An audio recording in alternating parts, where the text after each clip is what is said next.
What's up guys, it's me Jeremy, and I'm back again with another 3 champions that are great picks for Soloqueue, but suck in competitive play.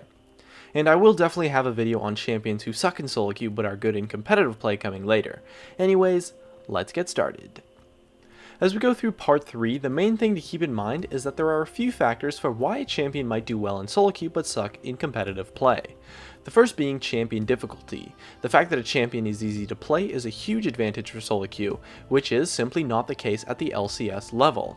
Also, many champions have weaknesses that require team coordination and a high level of skill from your opponent to punish, and so you can take advantage of the uncoordinated teams since they won't be able to punish you in Soloqueue.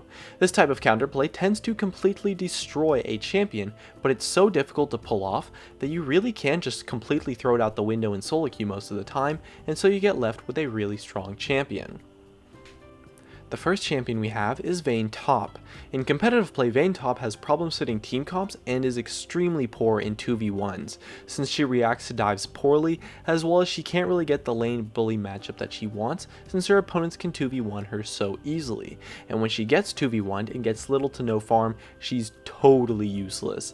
However, in Soloqueue, teams really never 2v1, and so Vayne Top is really strong because she's a massive lane bully and really stomps on pretty much any melee top laner and most range ones as well too.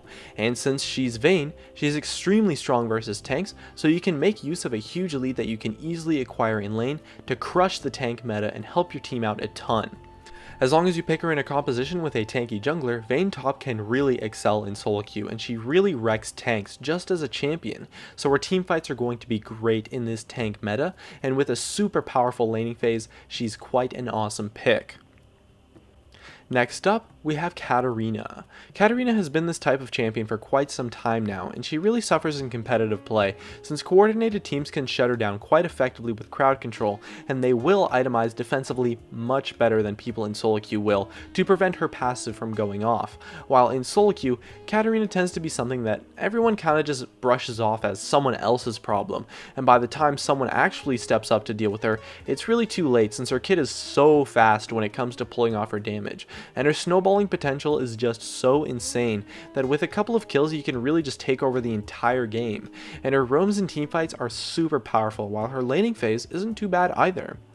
And people really are just not that great at shutting her down and itemizing against her properly, so she has so much more power than she actually should as a champion in Soloqueue. And lastly, we have Soloqueue. Soloqueue suffers in competitive play because although it does require an entire team effort to play around him properly in the early game, with deep wards and strong communication, if they do, you can really shut him down completely. And in Soloqueue, players really just don't understand that that is what it takes to deal with Soloqueue.